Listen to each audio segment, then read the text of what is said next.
In this video, we show how to replace riser blank 2 in a PowerEdge R570.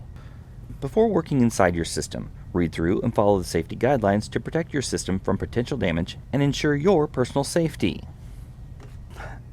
To remove riser blank 2 with the cover and riser blanks 1 and 3 removed, loosen the 2 captive screws that secure it in place.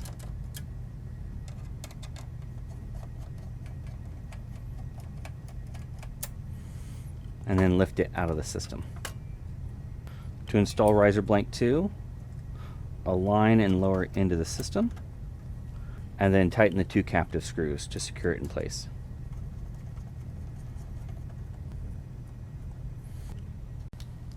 For more information or assistance about the PowerEdge R570, visit dell.com/support.